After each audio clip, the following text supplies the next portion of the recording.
Navigate Hope presents Green Table Talk. Let's start a conversation. I hope you enjoyed today's episode. Today, we will discuss applying our kids with the mental tools for a successful school year with our guest, Kia Bamez, a licensed associate professional counselor. Kia, thank you for coming today. Hopefully, you have your coffee because I have mine. It's going to get me through this. Absolutely. But one of the things I did want to talk about today was anxiety and stress. I mean, the students have experienced so much stress and anxiety this past school year. And I was just wondering, one, is there a difference between anxiety and stress? Because we seem to, use those interchangeably. And two, can you provide some kind of tools or help for these kids to pack with them as they are putting together their school supply checklist? Oh, sure. And I'm glad that you've invited me to talk about these topics because, I mean, boy, have they been sort of in the pressure cooker, from years 20 to 21. And I don't imagine that they will come out of that pot coming into this next school year. Mm-hmm. Stress is, one of those things that's always been there, especially in the academic world. I think we saw it even more coming from the pandemic and how the kids had to sort of endure school under this sort of virtual premise or virtual platform last year. It was a lot of adjustment, and from my experience with being a therapist and counseling the kids, it was just the struggle of them being able to adjust to um, missing out of the socializing, the missing out of in-person instruction, um, the missing out of just kind of what their norm is and what the expectation of learning is. And so when you don't really know what to expect, what happens to any of us, we start to encounter stress. The definite, the defining line though of when does that become too much and maybe when does that become something like anxiety is when does that start to impact your everyday life? When are you starting to fall away from being able to do what is normal to you? Mm-hmm. So are you thinking about it too much? Are you negating your regular activities? Are you isolating? Things like that. So it's things that you have to kind of pick up on for yourself if you're the student, or in your kids if you're the parent, or a teacher. Picking up in your students when you start to identify that, okay, you know, I know my whole class is stressed, or I know everyone in the house is stressed, but is my child or is this one student maybe a little more stressed than everyone else? Okay. Um, you just touched on about how, there's that line before stress becomes anxiety by uh, thinking too much, overthinking something. I've heard that there's, some stress is considered good stress. Um, what, I guess, what is the difference between the good stress and the bad stress? Is it just the overthinking or is there other things involved? Yeah, I mean, a little good stress can, what do they say, diamonds are made out of pressure, right? Right. So you got to have some pressures there, some good stress there, and we know, if we know anything about some of these school systems in Georgia, they love to put on some good pressure on these kids, and that's where these pretty highly bracketed curriculums come from. So we know our kids know how to operate under pressure. However, when does it become too much, and are they prepared for it? I think that's the biggest thing is the prevention and the preparation. Mm-hmm. And that's when okay, well, whether it's good stress or bad stress, how do they handle it and can they handle it? So what I'm more kind of more concerned with when I see a kid come in or a parent come in with concerns when it comes to, well, my kid is stressed, or, they're complaining about this, or the teacher has concerns about that, is, how are they managing it? What was going on before? What have they been trying? Mhm. Because I think everyone comes under some sort of pressure. We've all dealt with it. Um, and a little bit of pressure, yes, it's healthy. You know, life can't be all peaches and cream, of course, but we don't want to always be going through a pandemic, and we don't want this to become our new normal. Mhm. But we do need to know how to cope through these times, and we need to learn how to adjust through these times. Right. Absolutely. Absolutely. Something else I wanted to touch on was about negative thinking. That's a trap that a lot of us get into, and I've heard it called imposter syndrome. Can you tell me a little bit more about imposter syndrome and the traps of negative thinking?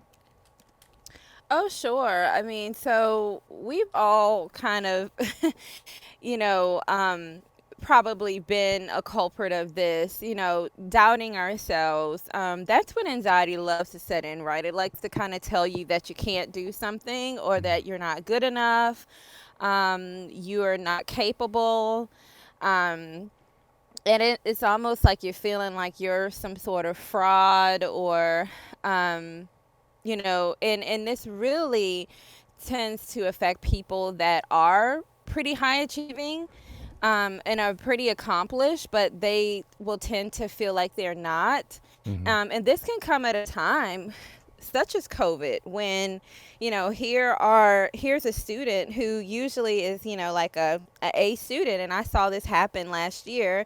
A bunch of my A students, all of a sudden became B and C and even D and F students, and barely passed, Mm. because of just kind of the stress, and not and the disbelief in themselves, because they couldn't adjust to what was going on.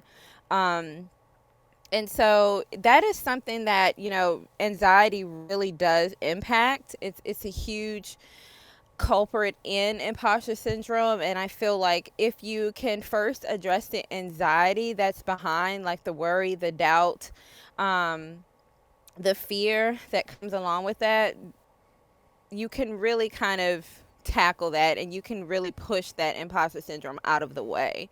But it is something that you always need to be aware of, because it's something that can come back at any time, whether it's a school thing, something that you might have to do for public speaking, something you have to do for church, something that you might have to do if you have to interview or go up for a promotion for a job. It can always come back Hmm. anytime you're faced with, an achievement or an accomplished role or something like that. Right, right. And, everyone's going to have these different triggers for, anxiety, stress, negative thinking. Um, how is one able to identify their own triggers? Absolutely. So that's super important, right?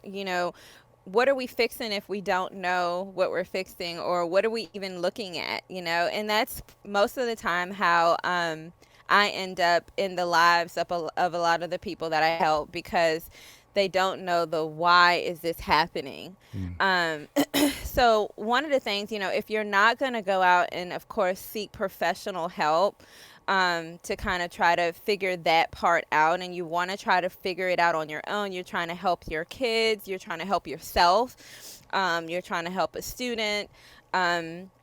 You really need to kind of sit down, and the best thing I know is to kind of track the what's happening before. So, say, a very stressful outburst or, event happens, say the reaction already happens, or the anxiety attack happens. You need to kind of pay attention to what happened before, what triggered the event. So the kid ran out of the class before the test happened, and she didn't come back. You know, what happened before then? Was it the test? Was it an argument that she had with her mom before school? What happened before the test? So you kind of need to pay attention to all the cues, all the cursors that are happening before the event. Sometimes this is easier to do than others. I have heard that, you know, people have anxiety, and it's very common where they have no idea what is happening before. It's a little bit more complex, and sometimes that, of course, might require the help of a professional to really sort of dig deeper to figure out, okay, what are we dealing with and why has it been so difficult to kind of track down these triggers. But nine Mm. times out of 10 with anxiety, there is some sort of trigger. And journaling, or like I said, trying to track down those antecedents, are the best way to sort of figure out what is happening after, what's causing that reaction. That's really some good advice. Being able to be self-conscious and journaling. I think that is a Hmm. big key. Is documenting, what's happening, and you can always look back and see what's happening. I know a lot of people like myself. We don't do that. We just figure, well, we'll figure it out. But I think journaling is a pretty good tool to use.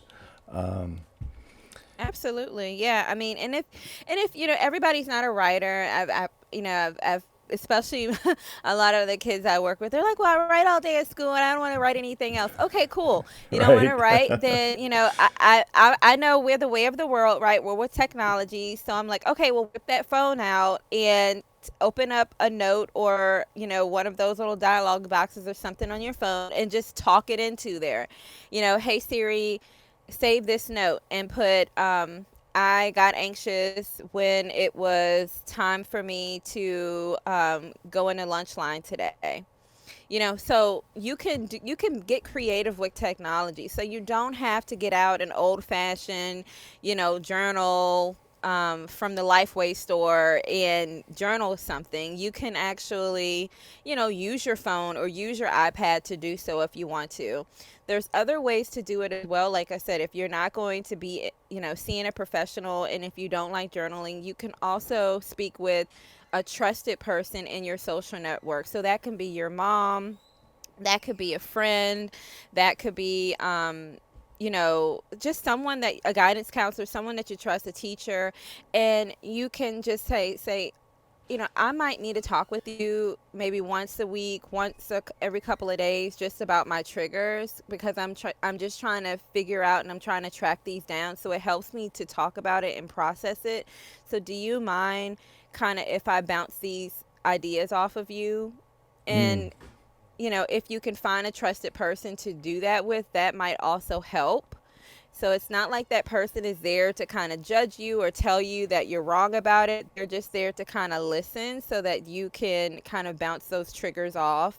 Um, so it's just some different avenues of just trying to get down to the bottom. It does help though to talk to someone who might have been around at the time of the event, because they have a different observation of what was going on. Because sometimes with anxiety, what you are going through, what you're feeling, is so different from what somebody else is seeing. True.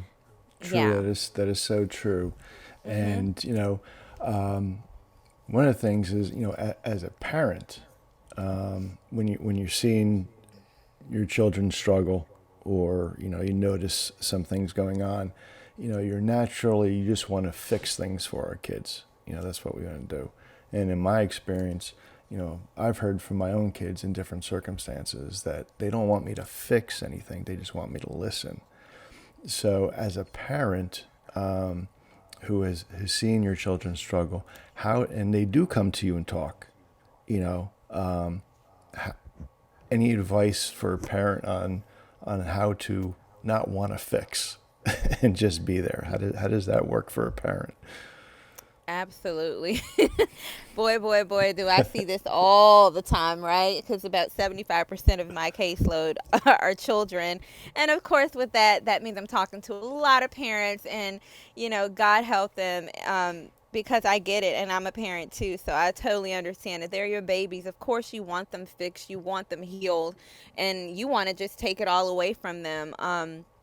But it isn't that simple, and even bringing them to professional help isn't that simple, because there's not necessarily the fix. There is the healing, and there is the process, and in that process, what parents can do it's just number one, be there to listen to your kids. So often the number one complaint from my kids is that their parents are not listening to them. They're not Mm-hmm. hearing them. So a lot of times what's happening in my sessions is I'm just listening. I am listening first, you know? Mm-hmm. So listening, number one. Number two, is empathy, which empathy, a part of empathy is listening, but with empathy, it is that understanding with listening. You're listening with understanding. You're Mm-hmm. putting yourself in their shoes. So you're not listening so that you can then correct them or listening so then you can fix it. You're just listening so you can understand. You could put yourself in their shoes. No, you may not agree, or you may not, get it, cuz you're like, what in the world is my teenage? What are they thinking? What That doesn't make any sense. It's not supposed to make sense. It's just you just need to listen and put yourself in their shoes. And so I think with the listening, the empathy, um, so then that way you can really understand, okay, what is their need? That's how you really understand what their needs are, because most of the time the kids are trying to tell you what they need. Mm-hmm. A lot of times I get the parents in there and they're like, they don't tell me, they're not talking to me, they're not, I don't know what they want, what they need, they don't tell me anything. The kids want to talk to you, they want to tell you. Their needs are really known, but they don't have a platform with Mm-hmm. their parents sometimes. And that's fine. Sometimes that platform is not with the parents. So if it isn't, then that's when there needs to be other parties involved. Maybe it needs to be a trusted friend. Maybe it needs to be a different family member. Maybe it needs to be a professional or some sort of clergyman or something like that. But I think that's important too for the parents to understand that sometimes it's you and sometimes it's not you. And Mm-hmm. that's why community is so important, because it takes a village. It doesn't always have to be you, and you have support. Parents have support. Absolutely, absolutely. It does take a village to raise someone, and you need to lean on others. One of the things that you talked about was empathy. Hmm. That the parent have some empathy in the situation with the child. What's the difference between sympathy and empathy? Because I know at times we sympathize with the situation, but what is the difference between sympathy and empathy? Oh yeah, so that's a really great one. So sympathy is what you would. My best example is kind of like the funeral example. Mm-hmm. Someone passes away that um, and you feel sorry for them and their loss. You feel sorry for them, their sorrow. Oh man, that's really sad that they lost their dad, or really sad that they lost their wife or their dog or whatever it is, or oh, their parents are getting divorced, so that must be so horrible for them. That's sympathy. Feeling sorry is my best way to kind of just sum that one up. Mm-hmm. Empathy is quite different. Like I said before, that is you know, you're not just feeling sorry. You're not just, you know, you're not just putting your feelings there with the sorrow, but you're actually putting yourself in their shoes and being there for them and saying, wow, you know, gosh, that must be awful.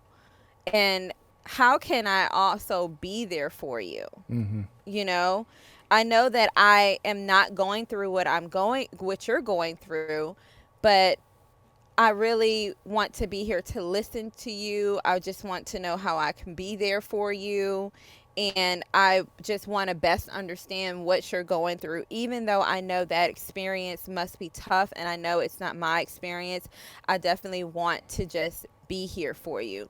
It's just a different way and different approach to understanding and actually experiencing something difficult, something stressful with someone. And when you experience it, sympathy versus empathy, you know it's just a total different feeling. And that's why I kind of give that funeral, example because it makes people think like, oh, funeral, yeah, death, like you know that one, like when someone they just kind of rally around in black and it's like, oh yeah, so I'm so sorry for you, versus that empathy where it's just totally different. Wow, wow, that's good stuff there. Thank you so much for sharing that. Hmm. We've covered a lot today, and I know this topic can be very heavy towards people. So I want to make sure that we're leaving people with some positive and useful tips on how to manage their mental health.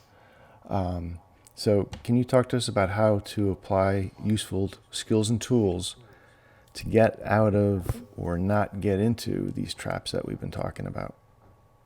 Absolutely. So, there are so many tools out there, and and I'm not a one size fits all type of deal, or I'll say therapist or anything like that. But I do know there are some tried and true ones that I just like to throw out, especially whether you're a kid, adult, a teacher, a parent.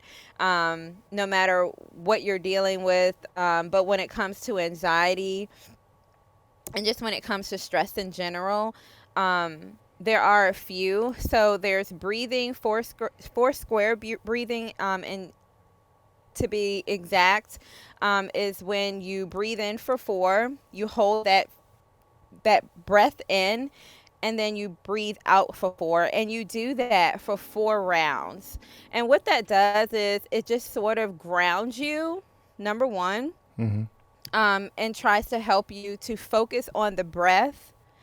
So while you're focusing on the breathing, you can kind of push out whatever it is that you are really stressed about. Not to say it's going to go away completely, but it helps it to kind of push out and to ground. So everything that I'm going to be sharing is basically centered on mindfulness and grounding.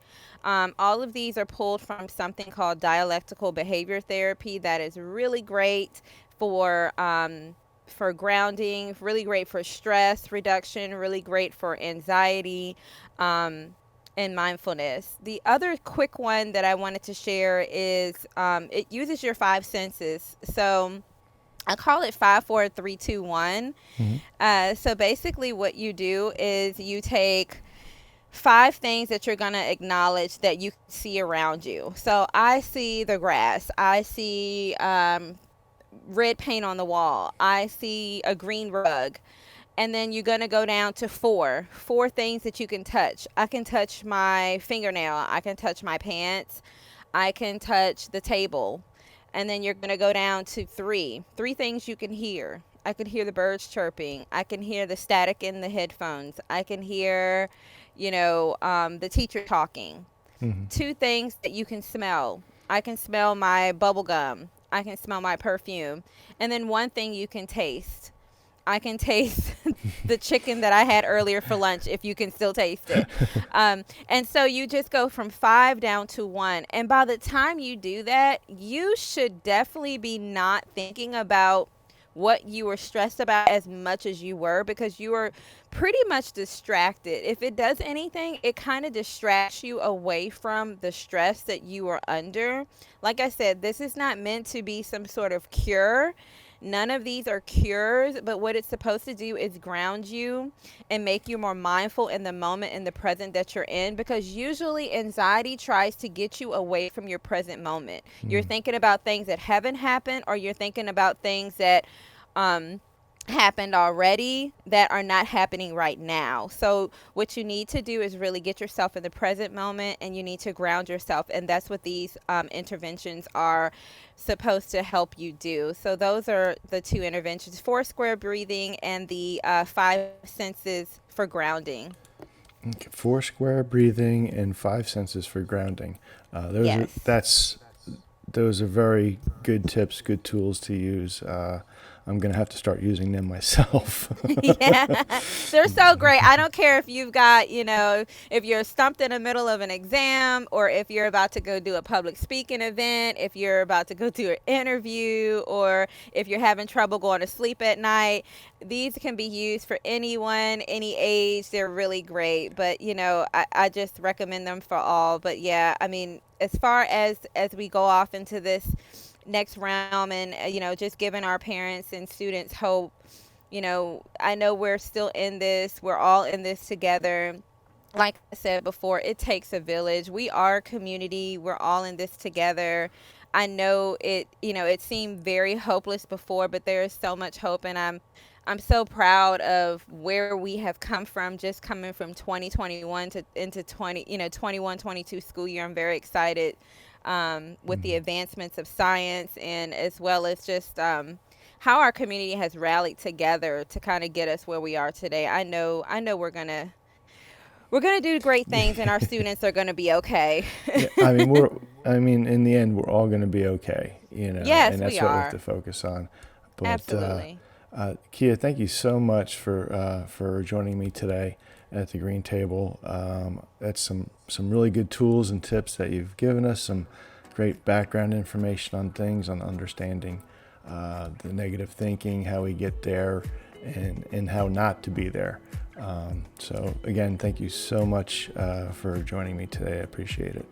Absolutely. And thank you, Chuck, for having me. All right, take care. You as well. Thank you again for listening, and we hope to have you back at the Green Table for more conversations. For more information, visit www.navhope.org.